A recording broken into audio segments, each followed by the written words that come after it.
evening. Good evening, good evening. It is good to see you all. And I'm especially happy to be here because this should be an easy conversation. Nicole is my best friend. So who else was Larry going to ask to have this conversation with her? I would have been offended if it wasn't me. And we've been friends for a long time. And so I want to jump right into the conversation, Nicole. This was a project that came to you in the middle of the pandemic in 2020. Talk about that moment and when you decided this was a story that you wanted to investigate and tell. Okay, so just a little backstory. Jummy and I met on a plane or on the way to the airport as student journalists for the National Association of Black Journalists Student Projects. And when we were paired to travel together, I was finishing grad school here, and you were wrapping your senior year at Virginia Tech, or going into it. And we got on the plane, and she was like, "So what do you want to be?" And I said, "I want to be a reporter in Atlanta. I want to go to Atlanta." And she was like, "I want to anchor the news here at NBC Washington," where she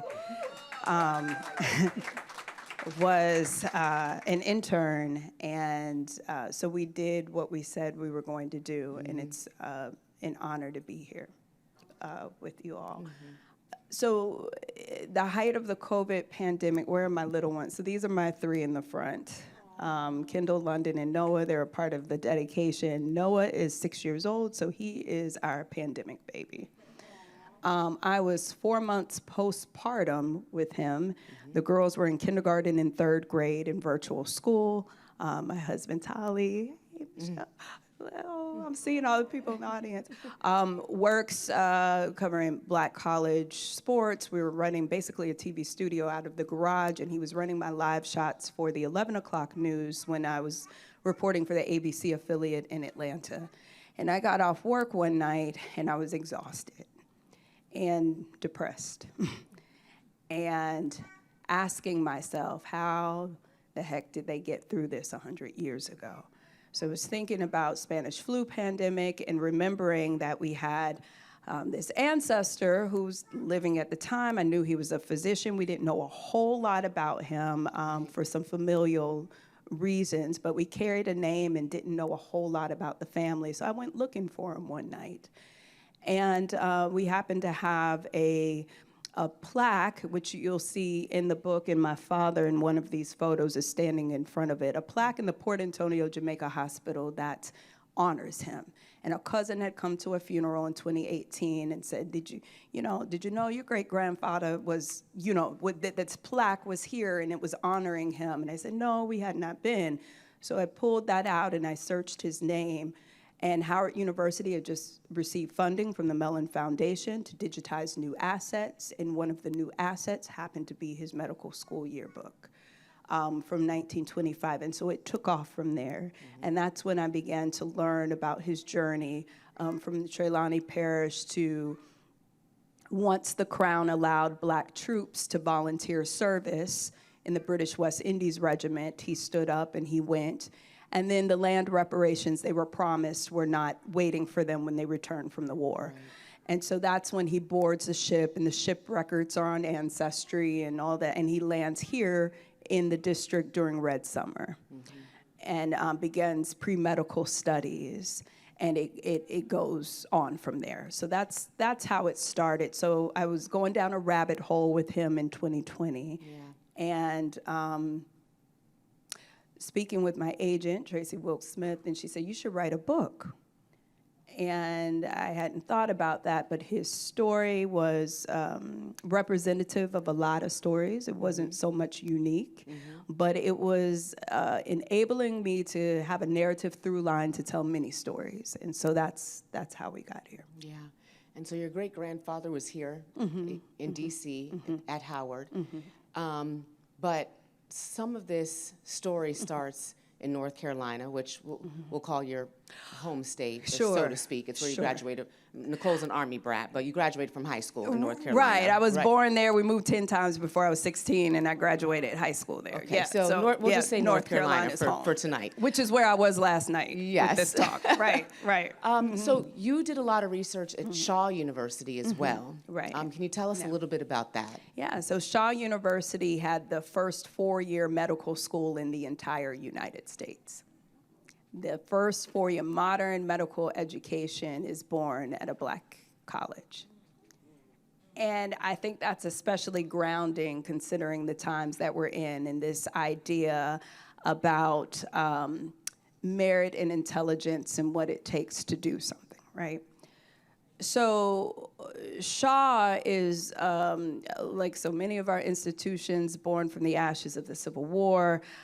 You have a Union chaplain named Henry Tupper who gets an assignment from the American Baptist Home Society or a mission, and he is assigned to Shaw to educate the Negro in all things religion and education. And at some point, the Tuppers and his wife, Sarah, they envision a medical school. Shaw is actually considering, in the decade post-emancipation, they're considering not only a medical school, but a law school. And if you go to the attic of the Shaw University archives, you can see 3D renderings of the plans for both the medical and the law schools. While this is about medicine, it should be noted that it was much more controversial for there to be a law school to educate the Negro, to defend himself in the courts. And so there was really a fight around that. What I find in the archives, now, you go to Shaw, and there are 3 boxes left on Leonard Medical School. That's it. So I get there, and I ask them, well, where's the rest of the material? How can this be? And the building still stands. And they said, well, UNC acquired some, Duke acquired some. Everyone's had their hands in the archives, and they take them to these different places. Right, right. I have an idea about a concept I call violence in the archives, but that's another conversation. And so I put the reporter cap on, and I'm like, well, who else would have had an interest in the medical school? Where can I find more information? And so the second president, last name Reserve, had some personal papers. The personal papers were sitting at Mercer University's satellite campus in Atlanta, in my backyard, because, of course, Mercer is also founded by the Baptists. And so there, someone, we don't know who, delivered a box of goods from Reserve's personal papers, and it had been in a closet there. And when they pulled it out for me to view in this appointment, because the description really didn't describe what was really in there, I quickly realized I was looking at, it was an unpublished book for the history of Shaw, and it had the founding paperwork for the medical school. And they said that you're only the 3rd person to touch this. And they didn't have a record of who brought it there. So then you begin to see the Tuppers' argument for the medical school. Which is interesting. Yeah, yeah. You know what? We should have marked pages. It's, of course, in this first chapter, the medical education of the Negro sets the standard. Yeah. But there's this whole plea, Henry Tupper is promising that I can find some goodwill men. Oh, here we go. I got it. First, his offer to purchase a site for the building in said department. I will deliver the brick on the ground free of expense for said building, the building to be about 40 by 60 feet, 3 stories high. Third, I estimate that it will cost about $5,000 to erect the building and furnish it. Fourth, I propose to find 5 men who will give $1,000 each and think I can do it with the blessing of the Lord. Fifth, form a class next October and have the building completed 1 year from next October. Sixth, make the tuition pay for the medical instruction. Seventh, and finally, if there be objections to having the Home Mission Society engage in such a department of work, let the trustees operate this department of the school independent of the Home Mission Society. Why not? We are all brethren. So he anticipates there will be pushback from the fine Christians of the Baptist Home Mission Society to educate the Negro in medicine. Yeah. But I think one thing that you point out that's interesting and that was I was educated on, they made it 4 years for black folk, right? Medical school didn't used to be 4 years, but they wanted us to go for longer, right? And I'll let you cough it out. You good? I'm sorry. I'm coughing that out. Can't have water in here, can we, Ryan? Okay, Ryan's going to go get some. Okay. But that was new. It's born, the modern concept of medical education is born out of this idea that if you should put the white coat on the Negro, make him go to school longer. That he should prove himself as intellectual and capable as the white man. And these are not my words, I'm paraphrasing what is happening here. So 4-year medical education at the time, early 1880s, is 2-year apprenticeship, that's standard. And if you're at the Harvard, Yale's, the Johns Hopkins, Penn, you're going for a 3-year program. Johns Hopkins at the time is considering a 4-year program, but the extension of that is considered innovation. Once we begin, and you have to remember, Shaw is producing, or ends up producing, the largest supply of black physicians in the Southeast. Meharry is not the size that it is today. It's not as expansive as it is today. Howard is in a class of its own because we have congressional appropriations, and Howard's founding is for the good of all men. You really need to look at the language economy and the founding and what General Howard has in mind. And it takes a very long time for there to be a black instructor there. It ends up being a Union officer who ran Contraband Camp, which is in a field in DuPont Circle today. Contraband Camp turns into Freedmen's Hospital. And he is the first person to run Freedmen's Hospital, but before that, he's running a Freedmen's Bureau Hospital in Savannah, Georgia.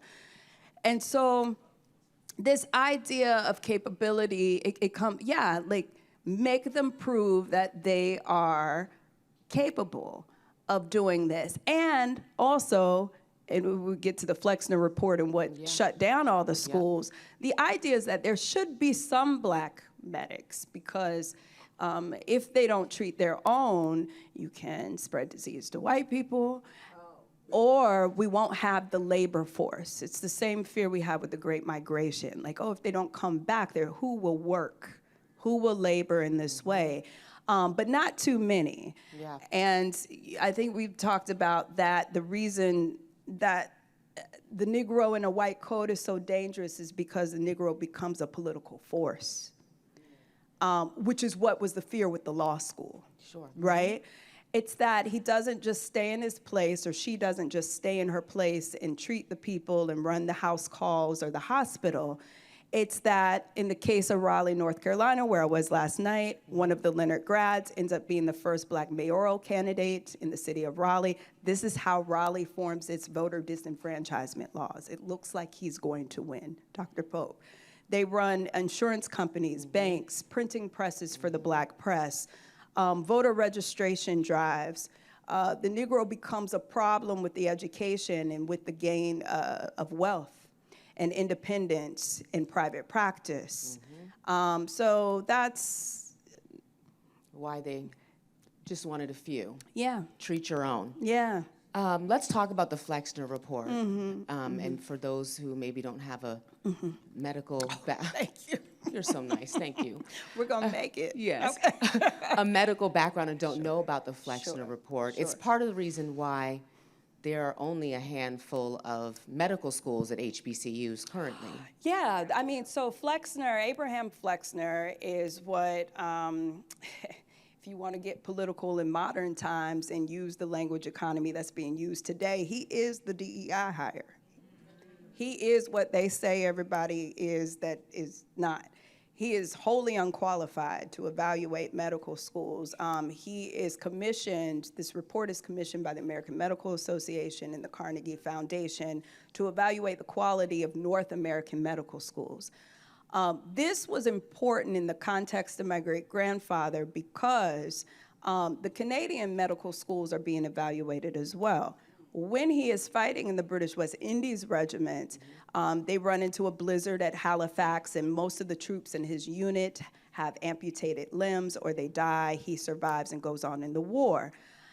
It is not an option for him to return to Canada in 1919 for medical school, because the likes of McGill University and another university, they have now effectively had a ban on Black medical school students. White women who were on the board of trustees of the hospitals in Canada were getting complaints about Black medical attendants at their bedside. And so they would have to, the schools were calling down to New York, to Freedman's, trying to fix, thank you, we are breaking the rules in the archives, thank you. They're trying to find a place for them to finish residency so they can go on, right? I bring this up in the context of the Flexner report because some of these institutions, their grades are, as Flexner is going around evaluating the schools, they get a higher grade once the Black students are banned. So they're going from a C- to like a B+ once this happens. Flexner is claiming he's looking for, are your finances shored up? Okay, so one of the criteria is, do you have a $600,000 endowment at the school? What Negro institution in the decades post-emancipation would have what amounted to millions of dollars in the coffers? There's a constant plea from Shaw for money, for funding. You have people's parents, and this is in the archives at the school, you have people's parents begging President Meserve, will you just, if I could get you a bushel of this or that, they're trying to barter for the education, right? Could you just take my son back if I can get him the plane ticket, if he can do this, if he could do that? W.E.B. Du Bois is very interested in the financing of Leonard.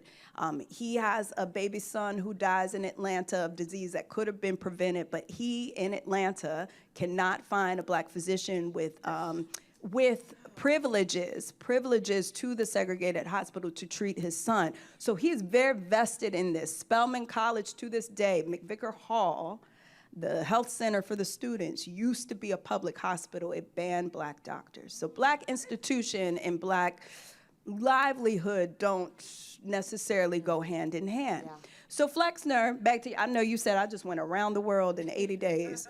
Flexner has evaluated Canadian schools, North American schools, and the criteria makes it virtually impossible for these Black institutions to survive. So we're left with Howard and Meharry until Morehouse School of Med, it's coming around right before we're born. Right. It takes that long for there. And then we have Charles Drew, and then I would put a good bet on the future of two schools that are supposed to open in this good year of the Lord 2026, that under this administration, I don't know that that's gonna happen, but.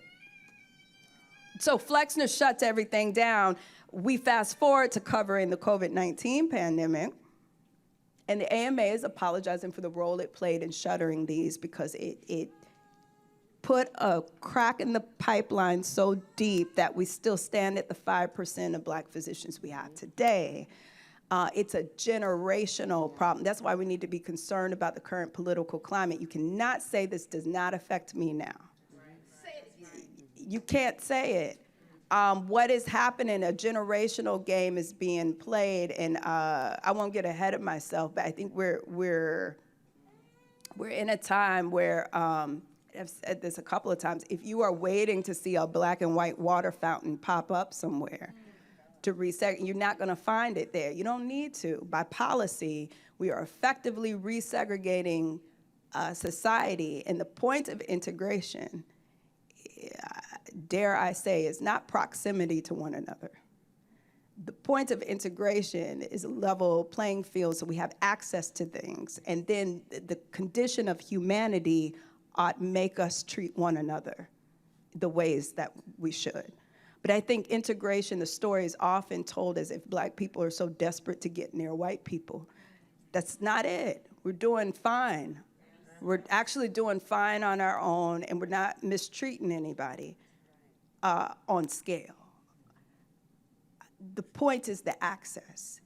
And so we're effectively cutting the access today in an environment where nobody wants to stand up and say, call a thing a thing. So. You know, I'm glad you brought up the 5%, because even in a city like Washington, D.C., Yep. where we have Howard and a ton of Howard grads, medical school grads, Sure. dentists, everything, Right. law, they stay here Right. and they work here. Yeah. But every single one of my friends has texted another friend before and said, do you have a black primary care? Does anybody know of a black dentist? Yeah. They're hard to get into. Do you know Yeah. like dermatologist? Right. Everything. So how are we still paying for all of that today, even in 2026, Yeah. in a city like Washington that has a medical school that is training black Sure. doctors? Because you have to share the wealth. So you produce them, but if they stay here, where do we get them? The majority of black physicians are still trained between 4 black institutions. That math is not mathing. So of the 5%, your majority is still between Howard, Meharry, Charles Drew, and Morehouse for the entire nation. That is why the current administration's arguments about whose admissions ought be challenged make no sense, because we're non-existent. And you don't get in for being black. You get in for being qualified. It's tough enough. And so the folks who are qualified right now this week are having their admissions challenged. They're already in there.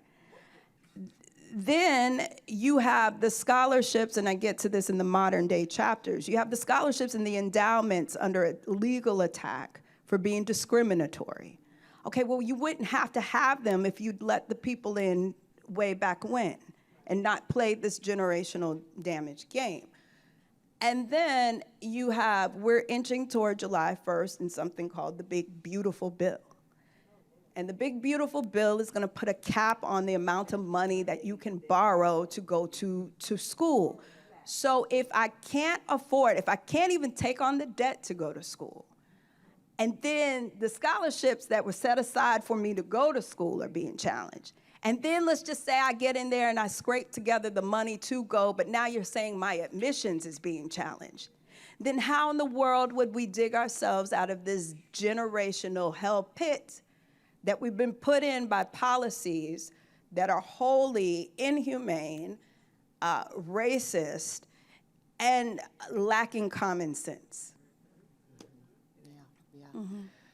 So you kind of touched on it before, and obviously it's in the book, but your family roots are from Jamaica. And I know that you went there and did a lot of research for the book. Can you just talk? That's my father. Oh, that's your father? That's my father, and that's the Dr. Colonel, Ferguson's plaque. And I have to, I'm looking around the room. You see your aunt? I see my aunt, my father's sister, Dawn Ferguson. We call her Aunt Terry, and Dr. Basil Buchanan. Where's Dr. Buchanan? Right He's here. Behind, yes. I have to connect you two. So Aunt Terry, Dr. Buchanan attended your parents' wedding in 1949 as a child in Port Antonio, Jamaica. Dr. Buchanan, who went to Howard and is an educator and a diplomat and just you are. just a wonderful part. Yeah. Dr. Ferguson was his physician as a child until he left the island. So we reconnected. I had about 5 people who were still on this side of the journey who knew him, who spoke to me, which makes 1893 and 2020, what have you, not so far apart. So if I can touch someone that an ancestor touched, then that puts in perspective what's happening. So yeah, we went to the hospital to see, to kind of retrace some steps and lay eyes on some things that I'd found in archives. And I'd only been to Port Antonio one other time, the summer before we went to 7th grade. We spent an entire summer in the home that my father and his siblings grew up in. Yeah. And it's really in the view of the hospital. It's right below the hospital, but we just didn't know a whole lot about the family. And full disclosure, my grandmother is the doctor's first daughter-in-law, but the doctor's son is not really on the up and up, and it's not a good relationship. And and so the grandfather I've known my whole life is not a Ferguson. And so these were things, sometimes you have things in your family you just do not speak of. And so, but one thing my grandmother would always tell me when we come to visit, and she was in Hyattsville, is that, your great-grandfather, he went to Howard. Yeah. And she would always reiterate, he went to Howard. Very, very proud of that. So, we went to retrace some steps. And the most interesting discovery, I think, about him, and I had Dr. B's eyebrows raised when I told him this, is he hosted Zora Neale Hurston on when she was on the Guggenheim Fellowship in Jamaica on her way to Haiti, and she was studying voodoo and but it made sense because they were students, they were classmates at Howard, they're in Harlem at the same time. Yeah. And Hurston is coming through to write about a global experience, diasporic experience, and he's speaking about her as he hosts a gala for her. And they're recognizing her as the great writer that she is, but she's not recognized as prolific in that time. And so I really thought about the ways that we connected with art and with the Black experience, and recognizing greatness when no one else will. Yeah. So even though you are a citizen of the world and you've lived all over, you call Atlanta home right now. Yes. And you went to, and the county is escaping me. Oh, Hancock. Hancock County, and you met Cootie and them. So, Cootie and them. Jummy was like, Jummy keeps a locator on me, so when I disappear, I do. Find my friends. Find my friends. And so I went into SOS mode to open the book. The prologue begins in rural Georgia. Rural Georgia, which I'd love for you to share some of that story, just because it sounds so not from 2026. Yeah. But it is. Yeah. There's actually, have any of you seen the Keke Palmer, is it a Netflix movie? It's when she doesn't know that she's enslaved and then she stumbles out on the highway. Well, where she is in the movie, where they shoot the movie is where I went. In Georgia. They actually shot, it's not about Georgia, it's about, I think, Mississippi, but we do that. So the book is structured, it's turned in, for anybody who doesn't know, like, this publishing process, especially with nonfiction. Like, you're a year out from the book being published by the time you turn it in. And right here down the middle is Vicki Bruce, who lives in Maryland and was my savior in this project. Vicki helped me structure the first version of this. I had so much in my head and not understanding where to go, and she helps me flow. I don't know, we haven't even caught up yet, but after we turned that in, we blew up the structure. So the structure wasn't yeah. So she's like, what is this that we worked on? So Vicki, when we turned in this first version of the book, it starts with what is now the interlude, is what I call it, of the book, what used to be the prologue. Okay. The editor said, will you set this story in present day so readers can understand why any of this matters, what you're writing about? And so I had 2 weeks to turn it in. So I took census data, and I took data from the state of Georgia about Black or physicians by race, and I laid them over each other, and I came up with my top 3 places: highest Black population, fewest Black physicians. Hancock County, I could drive in and out in a day. I said, let's go. So just put on the reporter hat and go. The story behind Hancock County, lots of land is bought up by formerly enslaved brothers from Warren County, the Hubert brothers. They come in and settle the land and make it what is considered in the late 19th century, early 20th century, the rural Negro utopia of the United States. They're running, you know, they're doing what we did in a lot of places. They've got their grocery stores, the church, the schools. They're training folks for agriculture, whatever you need to sustain. The Hubert children don't stay there. They go on to city living, and one of them becomes the president of what is now Savannah State University. They're all educated, but they come back every summer to this log cabin community. There is a hospital that is built in the log. I know, Lola. I'm telling truth Lola, here. yes. This Sorry, is, that's Nicole's niece, yeah, my daughter, that's Lola. okay. She said, okay, I've heard this. Yes. Lola's like, wrap it up, and so is Brandolyn in the back. She said, we have 10 minutes till the Q&A. Yes. But so I go to revisit what was once a thriving rural community for Black folks. Yeah. And I find some folks who are sitting in the front yard. They give me the country, like, come on in. We don't know you, but come on in. I tell them what I'm writing. And I find that the woman, Cassandra, has had a stroke during COVID, and she has a brain bleed. It takes her husband an hour and a half to get her to a hospital. And he tells me that's why she walks like this. She's got the physical evidence of the lack of hospital access. Hancock County has not had a hospital for decades, and it still stands. There's equipment in the hospital. Vines are overgrown. There's a photo in the book of the hospital, but the hospital's not operating.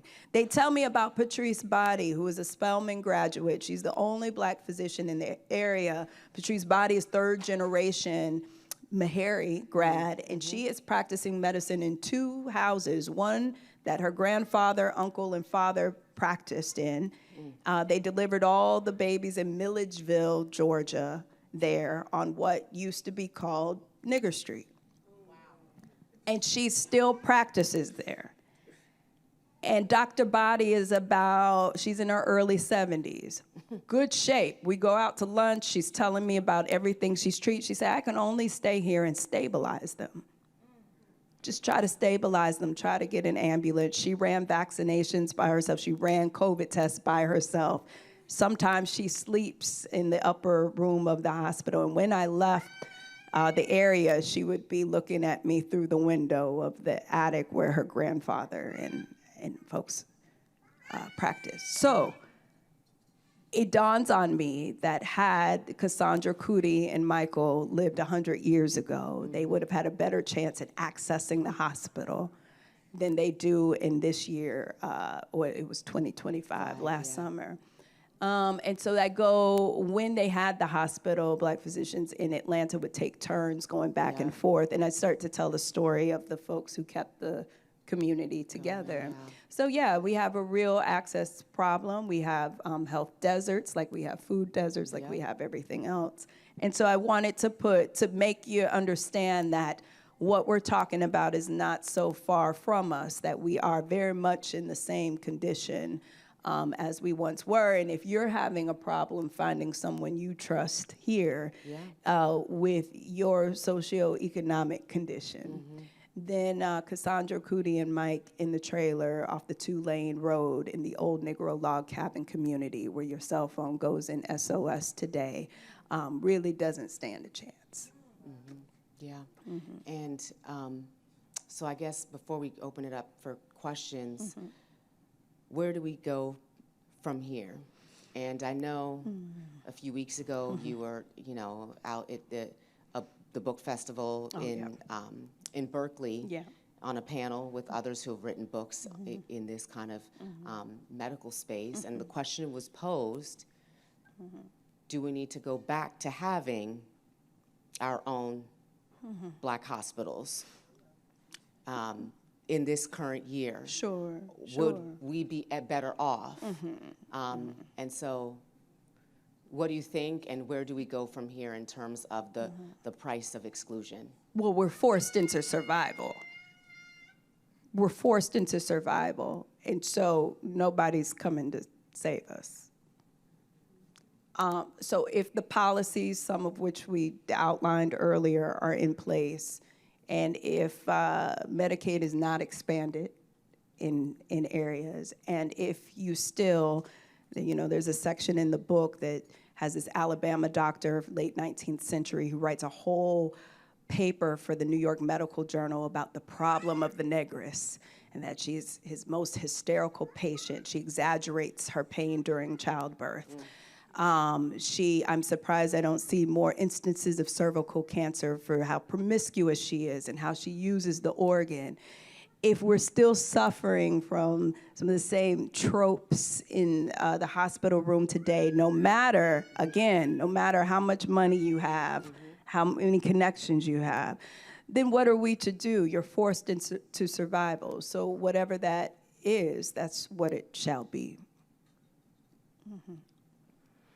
Thank you. Mm-hmm.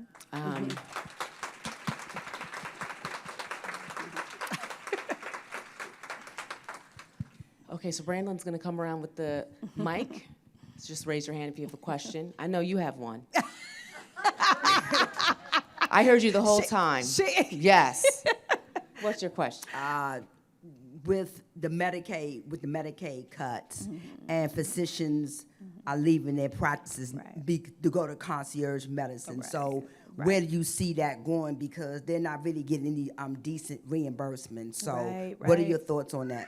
Well, I actually, it's funny you bring that up because I just walked into a practice of a Haitian American physician, a woman who has set up one of these clinics across from where our kids' pediatric physicians are. And she's made it a culturally responsive place. There's a certain type of way you're welcomed into it. There are images on the wall that are, set up in a certain way. There are volume limits in rooms so other patients don't hear things. There's a way that she serves us. She took all her savings to do this. She left Grady Memorial Hospital and said she was called to do it and was really in debt. And she said they just came out of that debt like 2 weeks ago because the response, it's taken care of itself. It's not fair to them. They should be properly compensated. But at the end of the day, like, what is, if you are called to this thing, which I think we're all called to something, to do whatever, to tell the story, to treat the people, to be the one, then I don't think you can ignore a calling. And we're gonna have to figure out what infrastructure looks like. I keep going back to a concept of humanity, whatever it takes. And so I don't know, I do think we will see more of this happening because I had some physicians at the launch on Sunday say, oh, this should be required reading for Black physicians. What you're talking about in this year, I still experience this. I experienced this at Harlem Hospital today. And so they're fed up too. And if they're not well, we're going to them for everything. We need them to be well to treat us. But I think we will see more of that. How it's funded and sustained, I don't know. Mm-hmm. Hello. First, please dig into Violence of the Archives. I'm glad you said that. Yeah. That is, please, I'm just going to implore you to do that. But you mentioned about the Flexner report that I didn't know. I've heard of the report, but I didn't realize Carnegie Mellon had commissioned it. Have they come back around to that report? I believe this was sort of a joint statement with the AMA leading the way because the AMA, I also had an editor ask me, like, why was it important for the Black physicians to be included in the AMA? The AMA sets standards, so therefore they set policy. So if we're still talking about the lack of Black people represented in clinical trials, AMA is going to lead the way on that. What AMA was doing to kind of keep their hands clean and not seem openly racist was they were saying, they basically took a states' rights stance on it. They said, we're not excluding you, but you've got to be a member of your state or local board, and if you can't get in there, then like we don't have anything to do with it, which is bull. Which is how the NMA is born in the basement of First Congregational Church in Atlanta, when Booker T. Washington is giving the Atlanta Compromise speech at the Cotton States Expo in Piedmont Park. So journalists and some physicians get together in the basement and say, we got to represent ourselves, we got to come up with policy, we've got to do all of this. And when you look at the innovation of Black physicians, like the only woman in my great-grandfather's med school class has a patent on the period calendar. Class of 25, Howard, you don't know her name. You don't know her name. And so this innovation in looking at this is we innovate, whether it's recognized or whether we have the infrastructure to move the innovation forward is another thing. But okay, very quickly, I know I'm gonna wrap it up, Jummy. You were talking about violence in the archive. What good is the information if it cannot be found? I had to go into a restricted collection at UNCW for Dr. Hubert Eaton's files, and his family was gracious to allow me to reprint some of this. Dr. Hubert Eaton's hospital desegregation case at James Walker Memorial Hospital in Wilmington, if Wilmington rings a bell, first successful insurrection in the United States, 1898. White people overthrow a multiracial democracy in Wilmington, North Carolina. He descends from folks who created the hospitals in the ashes of the insurrection.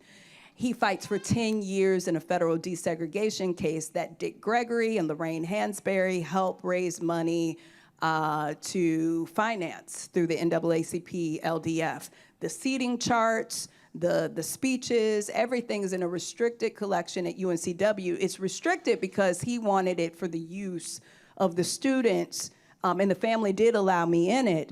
But even with my Morehouse ID, I wasn't necessarily able to get into Leonard's files at UNC, or you have to have special permissions, and like, what good is that if I can't find the story, if I can't dig for myself? But I also want to reiterate that we are the archive. The archive is not just in a library. This is the people's archive, right? The material came from people, okay? The photos blown up of our family, that comes from our family. Howard University holds an archive where, I always shout out Sonia Woods. She said, free of charge, go get your great-grandfather, go reprint that. And if you go to the photo page in the middle, there's Miss Lydia Marshall is in the audience. Where is Miss Marshall? Right here. Very quickly, we met in Montgomery last year at a writing conference for people who write Black biography. I took my mother just because I was interested and I wanted to meet A'Lelia Bundles, who has Madam C.J. Walker's great niece, yeah. And I wanted to hear her speak. Miss Marshall, my mother and I, in true fashion, walked in late.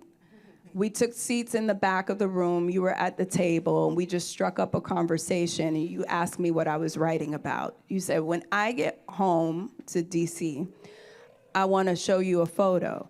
About an hour later, Miss Marshall figured she had the photo in her phone. And she tells me, well, my grandfather went to Howard Med. He was class of 26. I was like, oh, my great-grandfather was 25. Maybe they knew each other. Maybe I didn't think I'd see anything in this photo. She granted me permission to print this photo because along with her grandfather, who was Dr. Anthony L. Jordan in Rochester, New York, this is taken in 1922. And he's in the photo, and I spotted my great-grandfather looking off into the distance in the photo. So they were in the same place, and I think that's why I was supposed to be in Montgomery.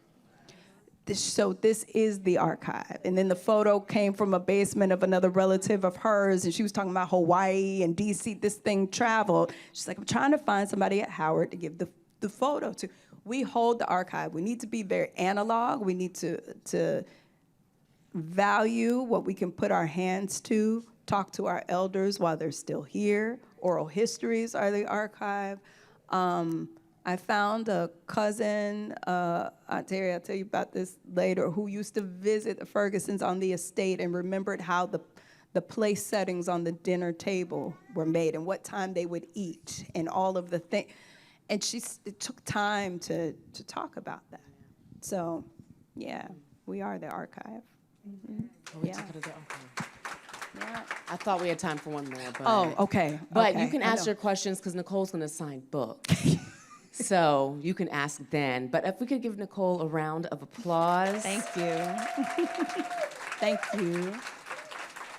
Yes, you can pick up your copy. She'll be signing over there. Okay. Wonderful. Thank you all for coming. And definitely, if you don't have it, please get the book and tell your friends to get the book. Thank you.